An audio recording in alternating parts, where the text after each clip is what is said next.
está aberto o segundo festival do Balé Meteorológico no estado de São Paulo. E vamos pedir aí então uma salva de palmas do pessoal para todos esses que tiveram coragem de vir até aqui hoje, apesar das condições do clima e do tempo. Vamos aplaudir, gente, vamos aplaudir porque nós merecemos, todos vocês merecem isso.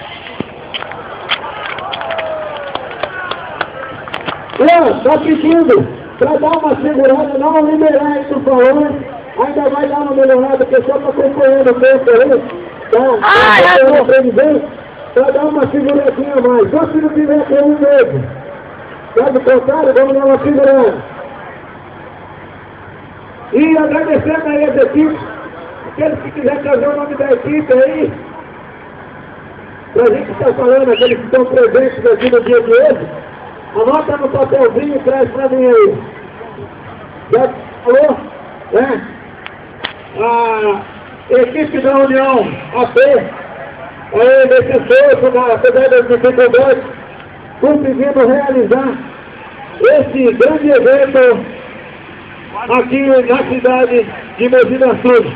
O gente está dando problema com alguns balões aí.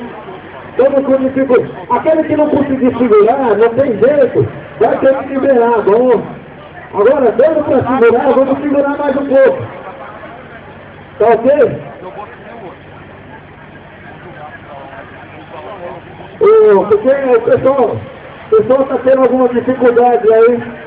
O vento deu uma aumentada, mas pela previsão vai diminuir de novo, vai dar uma seguradinha mais. O que não der para segurar, vamos liberar então. Aí, subindo mais um.